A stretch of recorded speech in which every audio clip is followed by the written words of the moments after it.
Hi there, everyone. I'm so glad that you are here.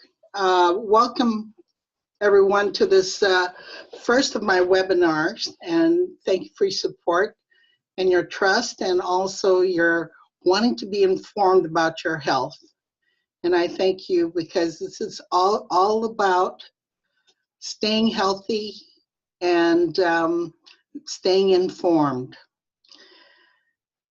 You know, health is not a gift. Hideo Nakayama said that it is what we do on a daily basis that constitutes our responsibility in our daily efforts that we make towards our health. And the brilliance of your body has to do with its own innate intelligence to correct what's wrong, to correct when you're feeling bad, and to bring it back into homeostasis and bring it back into balance. That's what the body wants to do. But sometimes we need to give it what it needs to be able to achieve that.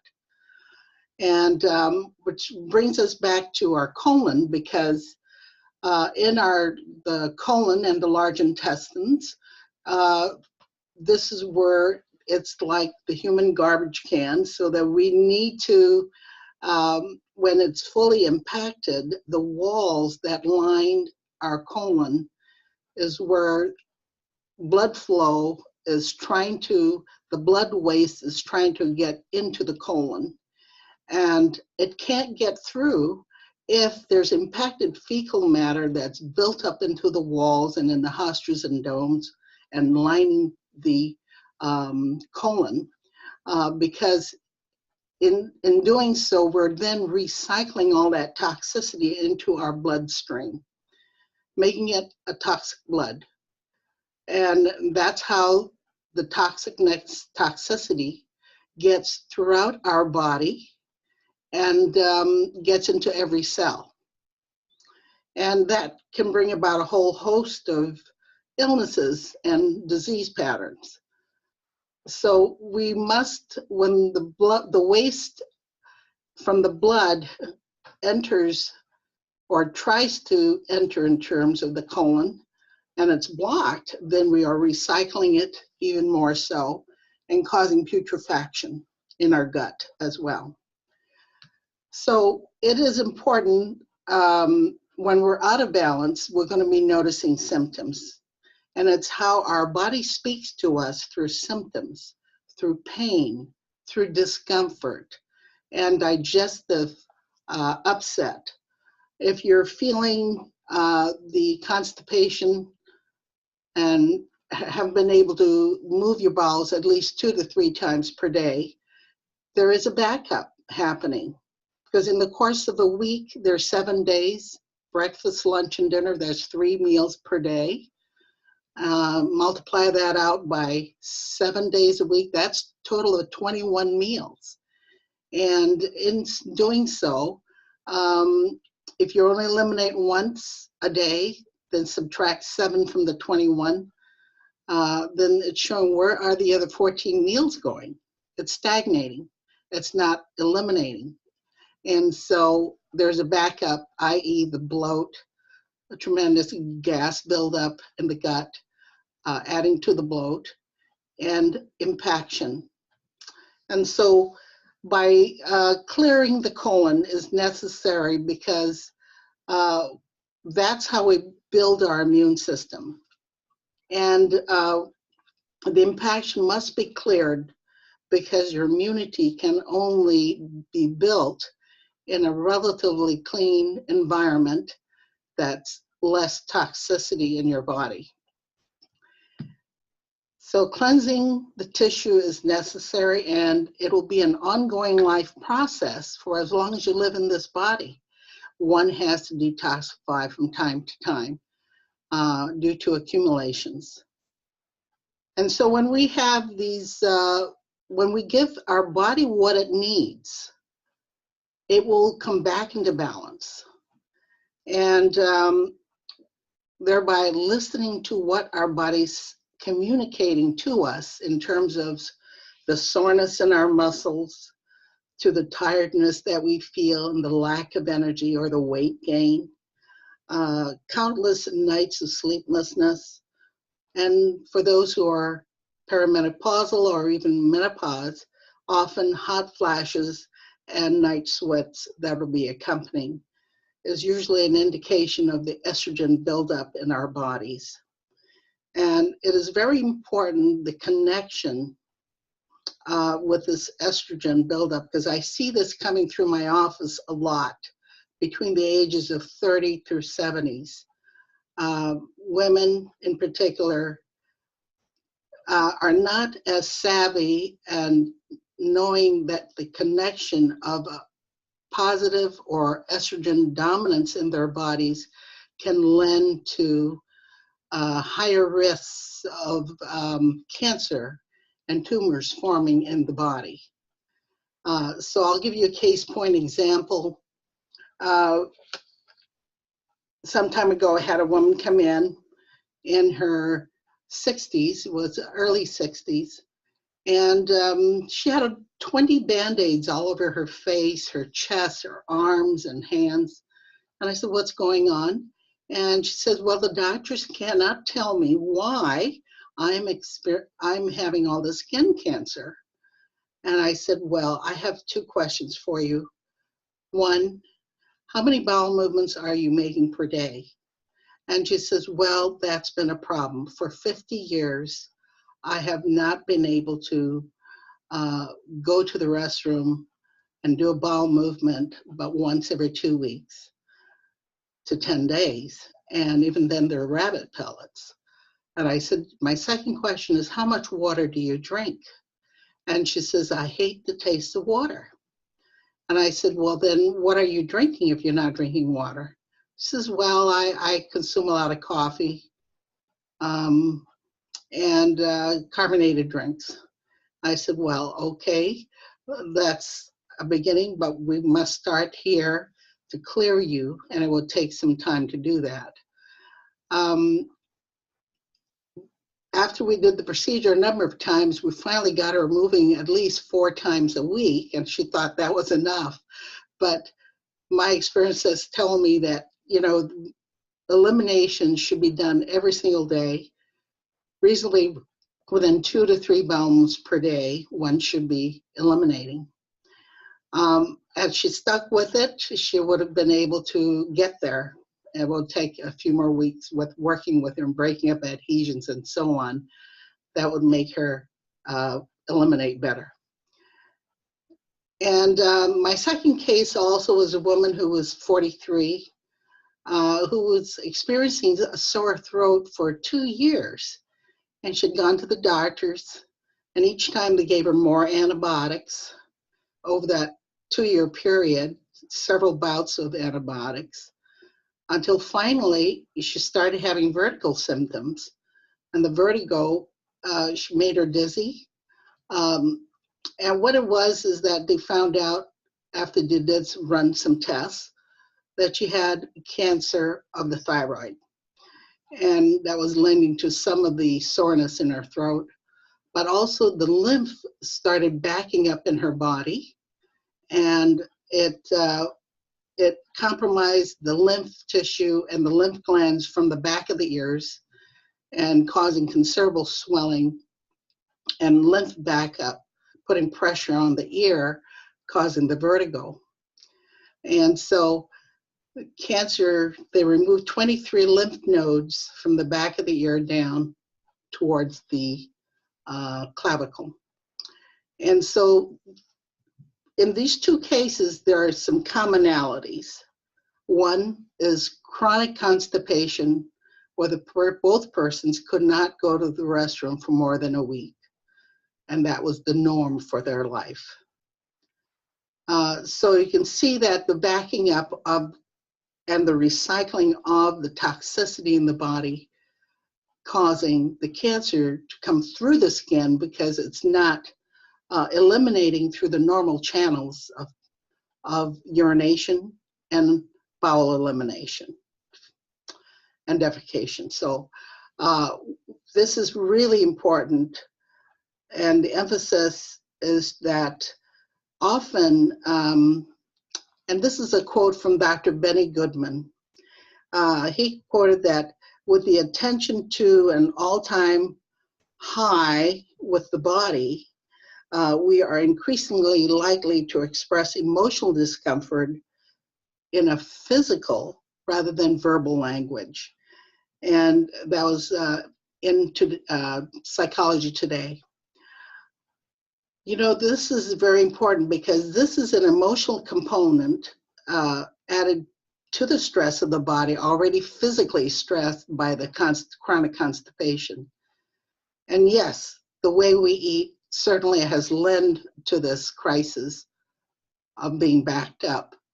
But when you have the emotional stress on top of that, it's in a deeper component that unless they start to address some of the issues that lend to that emotional holding patterns in the colon, causing it to stay very stuck, then you can free the person of the constipation.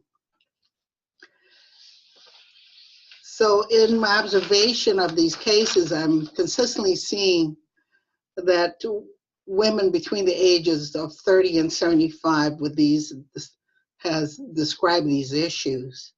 When combined, it's often quote unquote irritable bowel, IBS, and it's a vacillation between diarrhea and constipation. But women who are estrogen dominant and estrogen positive, manifesting these IBS issues, putting women at risk for cancer. Breast cancer is 1 out of every 4 women now. And this ranks the #1 killer for women. But also men are showing up as having some man boobs too. So colon cancer ranks #2 as a killer for both men and women in this country. And you know, our CDC, the Center for Disease Control, has stated that there's over 212 chemicals that each American is faced with on a daily basis, and has been found in the urine and blood of most Americans. So the food we eat, the water we're drinking, our constant exposure from gas fumes to the pesticides and maybe the herbicides on the food, and also insecticides, because to control our environment from rodents and stuff, all of this plays a factor in which we're breathing and consuming if we're taking it in our bodies in some level. And of course, we have lifestyle factors that affect us. The unhealthy diet. If you had strictly pizza and burgers and Diet Cokes, certainly that all of that is going to play a factor in it. And so also alcohol consumption, because the alcohol will then convert to more sugar into your body also. And nothing will disturb your microbiome faster than probably consumption of sugar and distort the gut flora, which is important to building your immune system up. And we need to have that microbiome to keep our gut in complete balance at all times. And so the use of probiotics are very important as a way of doing that, using your digestive enzymes to help speed up to break down the food that we eat. And it speeds up the transit time when food will move through your system, and you'll have the 2-3 bowel movements per day. Combine it with the prebiotics of having fiber in your diet is very vital and important to do that. That all lends to moving things down through our system much quicker. And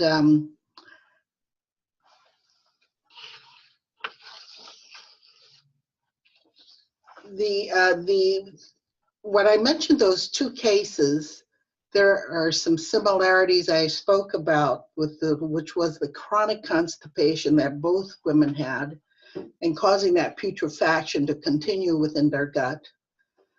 Also combined with that was a sluggish lymphatic system, because just underneath your skin, the epithelial tissue is your lymphatics. And that moves with the circulation of your blood too. So it's a very important thing to have to make sure our lymph is cleared. And when our colon is backed up, so will the lymph system get backed up too. And i.e., you'll see women with a retention of fluids, having really pudgy legs, high density because of the fluid buildup, because everything kind of drains to the lower level of our feet and legs, and most distally, our hands and feet. So it's important to have everything moving well in our gut so it's not backing up the lymph system. And several years ago, I had a woman frantically call, and she said that she just had a mammogram. And she was concerned, she was crying because doctor asked her to wait while he kind of discerned that there was a shadow in her left breast, and she thought, oh my God, this is the big C. So she was worried about that. And she called me and she says, Natalie, what should I do? I said, well, first of all, just maintain your cool. Come on in and get a lymphatic drainage massage, and let's follow it with colon therapy, and then reschedule your mammogram for the very following day. And she did that. She came in the next day, did the lymphatic treatment for an hour, and then followed it with colon therapy. And the very next day after that, she rescheduled she had the mammogram, the second mammogram. And that was on a Wednesday. And by Friday, she got the results, and the doctor said to her, you know, on the second mammogram, it was clear. There was no more shadow in the left breast. So I'm sure that that was the case of congested lymph glands, and it was helped to move that out with the colon therapy to follow. So detoxing is an ongoing process for as long as you live. And it's a lifelong process. And how do you want to live your life? And so this is the question that we all must discern for ourselves, what we can do for ourselves, and to get the help with when we need it. And to detoxify with regular maintenance is truly important. And when you rely on the brilliance of your body to revive and rejuvenate cellularly and detoxify so that it combined with the colon hydrotherapy, it's the quickest way to detoxify your body and bring your body into balance. And we offer here a 10-day as well as a 28-day detoxification process. And this is along with the colon therapy, which makes it incredibly quick to get that cellular change going, where you will renew your energy, you'll have more vitality, more energy, and be more productive. The tiredness will leave your body, the swelling will leave, and you'll even drop some weight. That is the side benefit when you detox. And we'll be happy to assist you when you are ready. I'm wanting to inform you that this is the process that we have here that's available to you. And, you know, been doing this work for 31 years. This is the passion I feel about this work, the life's purpose that has driven me all this 31 years to continue with this. I wake up every morning very thankful and feeling very blessed that I'm able to come to this office and transform lives every single day. And I thank all of you for having put your trust into me all these years, also for assisting you in your digestive health. And I feel very blessed by all of you that have come across my table and into my office and into my life, and have filled certainly a presence. And it's made me a better person as a therapist, as well as coming to know each and every one of you has been a blessing. And I also want to tell you also that we have, if you have any questions at this time, I'll be happy to assist you in answering any of your questions. Our next meeting is scheduled for March 11th, next month at 7 p.m., the same time, Pacific Standard Time. And it'll be on the leaky gut and how to resolve it. And we'll go into some of the dynamics of what chronic constipation has been about also. They kind of go hand in hand. So if we can open this up for some questions, I'll be happy to assist any of your questions.